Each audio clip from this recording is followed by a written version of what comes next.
السلام عليكم. شباب كتير لما بيشوف تيك توكر او حد مشهور على التيك توك والكلام ده كله، بيشوف حياة الرفاهية اللي هو فيها، نفسيته من جوه بتبقى محبطة ونفسه يعمل زيه وعايز يشوف الشخص ده بيعمل كده ازاي، ومتوقع ان هو دي حياته اللي هو بيعيشها ليل ونهار 24 ساعة. لا، اوعى يغرك اللي انت بتشوفه. مش كل اللي انت بتشوفه حقيقة، مش كل اللي انت بتشوفه واقع.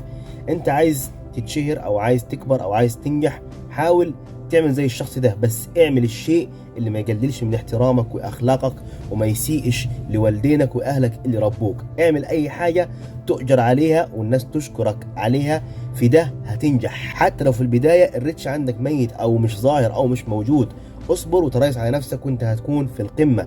لكن اي نجاح هي عندك بقلة قيمة وعدم احترام لذاتك ولشخصك ملهوش اي لازمة مهما كان الناتج اللي هيجي من وراه. الحاجة التانية والاهم، لما تلاقي نفسك محبط ومخنوق، ادخل كده اتوضى وصلي ركعتين واشكر ربك على النعمة اللي انت فيها، واستغفر كتير، وشوف الراحة النفسية تنزل عليك وعلى صدرك وعلى قلبك، وهتكون في راحة كده وطمأنينة ملهاش مثيل. اختار صاحب او اتنين يكونوا مقربين جدا ليك وانت عارفهم كويسين، وفضفض معاهم باللي جواك. نفسك في هدف عايز تحققه، اسعى علشانه وما تبطلش. فشلت فيه مفيش مشكلة، الفشل هو اللي بيولد النجاح مرة تاني.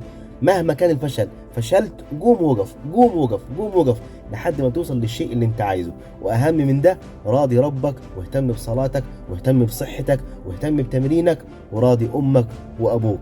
بحبكم في الله، تحياتي لكم.